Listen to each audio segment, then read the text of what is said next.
So I returned my beautiful M1 iMac after just 3 days of use. A month later, I got myself an M1 MacBook Air. So what happened?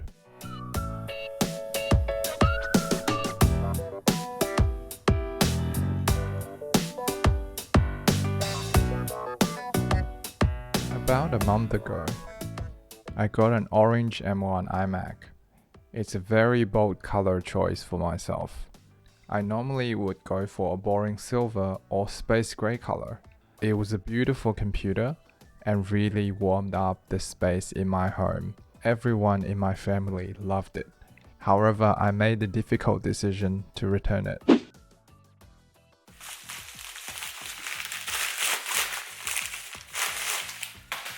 So the biggest reason that made me return the M1 iMac is that the iMac screen sometimes makes a noise that sounds like thermal expansion clip. If you don't know what that is, imagine the sound the plastic shell of your monitor or TV makes when it's being used for a while.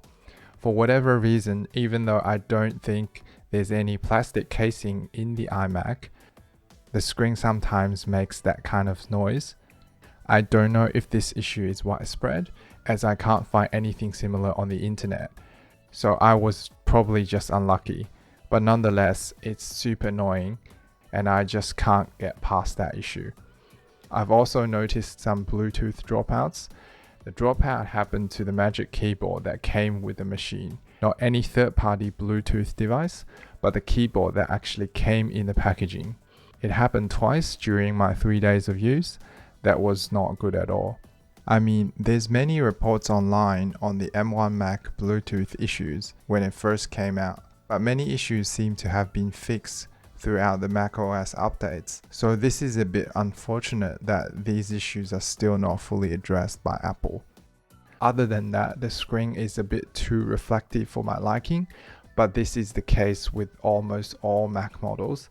These are the only negatives I have to say about the machine. The MacBook Air doesn't feel as exciting as the new iMacs. I have 3 dark grey MacBooks at home. They look almost identical. The unboxing experience is very boring. I want to share some first impressions in this video, and I'm planning to share a lot more details on the MacBook Air in the coming videos.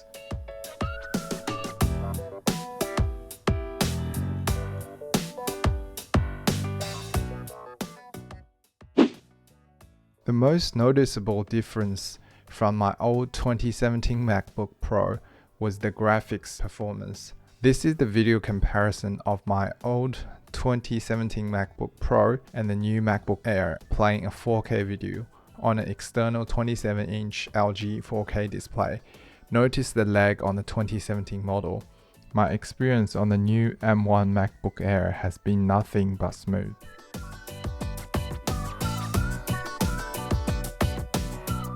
I'm a huge fan of the fanless design of the M1 MacBook Air, no pun intended. I remember my older MacBook Pro from 2011 that had a moth inside the fan once. That was a fun story. Now look at this awesome design. There is no vents. The heat is dissipated through the metal. Even though I put it under some sort of load, it has not got hot. I haven't experienced any thermal issues just yet. In a lot of the testing videos I've seen online, there will be a small performance drop once the machine has been under intensive load for more than 10 minutes or so. I did some basic video editing in Final Cut Pro on this machine, and it cuts 4K videos like vegetables. The keyboard from the recent MacBook models went back to the classic scissor switch after 5 years of the butterfly keyboard saga. It has a bit more travel, so it's more comfortable to type on. Also, it's less likely to fail if dusts get under the keys.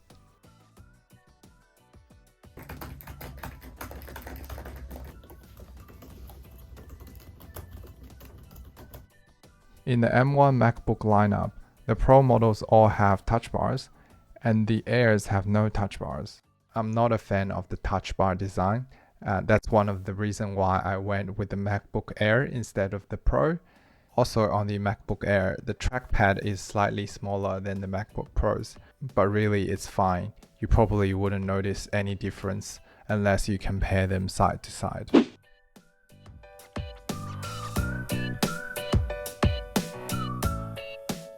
The other difference is that the Air is 100 nits dimmer at its peak brightness than the Pro. If you use MacBook Pro at high brightness all day like I do, you will feel the slight difference, but it's definitely not a deal breaker. When I use it outside, it's not too bad. Obviously, if you're in direct sunlight, the extra 100 nits probably isn't going to help too much either. But I do feel the screen panel on the Air isn't as nice as the ones on the Pro. The MacBook Pro has a slightly more punchy color, but don't get me wrong, the difference is small, and MacBook Air screen is still top notch. In terms of compatibility with external monitors, I did experience an issue at the start. When I first plugged in my LG monitor, the monitor looked very washed out. If I check the blackness level on the monitor setting, it was at low without the ability to change it. There's a long Reddit thread on this issue, which I will share down below. It looks like it mostly impacts LG monitors. I seem to have fixed it by turning on and off the DisplayPort version setting of the monitor and tried to unplug and plug the USB-C cable into the machine again, opening and closing the clamshell. Basically, a combination of one of those actions must have worked. My LG monitor is displaying color correctly. So far, I haven't had any significant issues with the Bluetooth on this machine.